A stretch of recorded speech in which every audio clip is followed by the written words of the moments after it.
Welcome to the first episode of A Creation Stories podcast with myself, Chris Smith. This episode will bring you two stories from the Lenape or Nanticoke native populations. This first story comes from the Nanticoke and Lenape Confederation Learning Center and Museum and was published verbatim in 2017. After the Great Spirit and Creator of all, He who creates us by thought, brought the world into being, there came a time very long ago when the animals were living in deep water with no dry land. They grew weary of being wet and wanted to find a way to bring up the mud from under the water. From the greatest to the least, each one dove under the water. One by one, they tried to dive deep enough to bring up some of the mud, and one by one they failed, being unable to dive so deep and so long. It seemed as though none could bring up the mud from the bottom. All came back to the surface, gasping for air. It seemed an impossible task, for none was willing to risk their life to bring up the mud. Finally, after all the others had tried and failed, humble Muskrat took his turn. Muskrat dove deep and was under the water for a very long time. The other animals feared that Muskrat had drowned, for he stayed below the water much longer than any of them had. When Muskrat finally came back up to the surface, he was exhausted and close to death. The animals saw that there was a clump of mud scraped from the bottom in Muskrat's paw. Humble Muskrat had risked his life to dive deeper than any of them had in order to bring the mud up from the bottom. He who creates us by thought summoned Turtle to the surface of the water and placed the mud from Muskrat's paw upon the back of the turtle. He who creates us by thought caused the mud to grow, covering Turtle's back. As Turtle continued to raise his back, more water drained off, and the mud that grew and grew became dry, becoming the land. And the animals had dry land to live upon. One day, in the middle of the land, upon Turtle's back, there grew a tree. From that tree grew a shoot, and from that shoot sprouted a man. The man would have been all alone, but then the tree grew another shoot. And from that shoot sprouted a woman. This was the first man and the first woman. They are the ancestors of us all.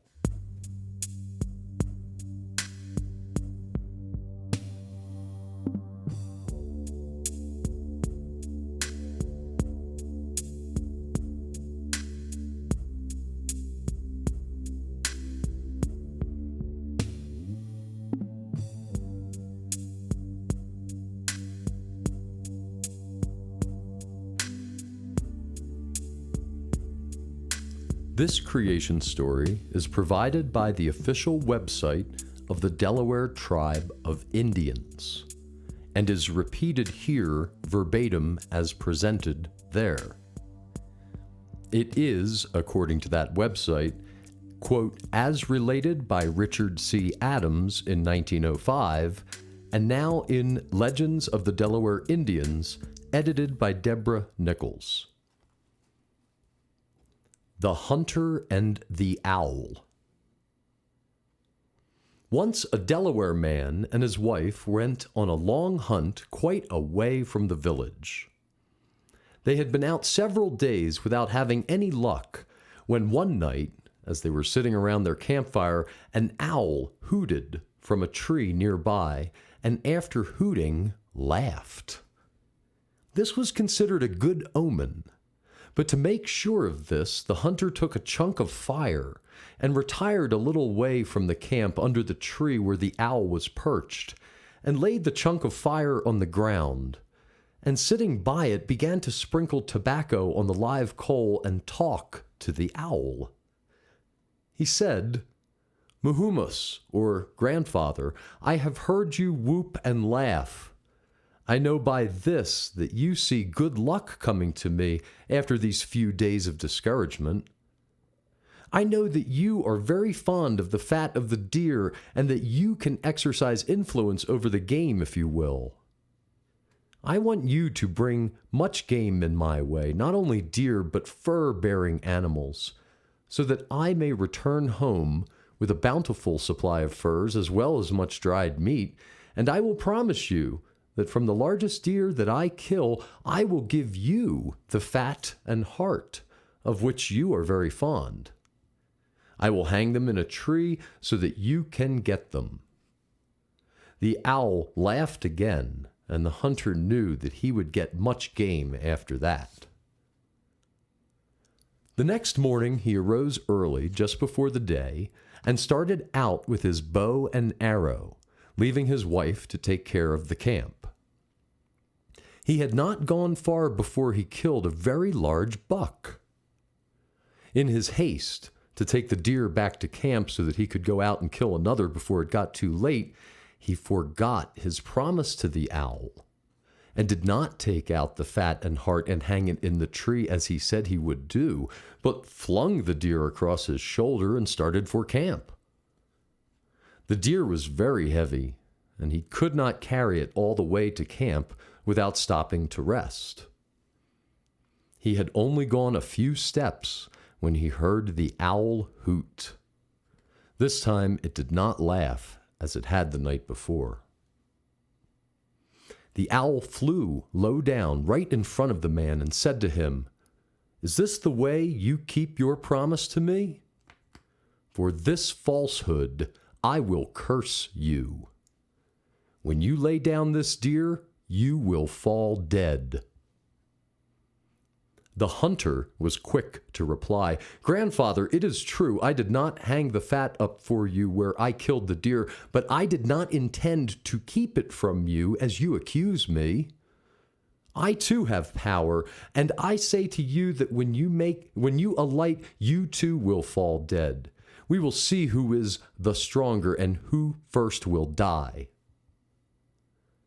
The owl made a circle or two and began to get very tired, for owls can fly only a short distance.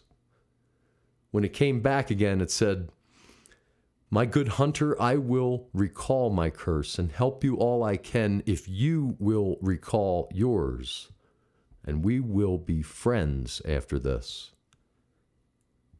The hunter was glad enough to agree, as he was getting very tired too. So the hunter laid the deer down and took out the fat and the heart and hung them up. When he picked up the deer again, it was much lighter, and he carried it to his camp with perfect ease. His wife was very glad to see him bringing in game. She soon dressed the deer and cut up strips of the best meat and hung them up to dry, and the hunter went out again and soon returned with other game. In a few days they had all the furs and dried meat they could both carry to their home, and the hunter learned a lesson on this trip that he never afterwards forgot, that whenever a promise is made, it should always be fulfilled.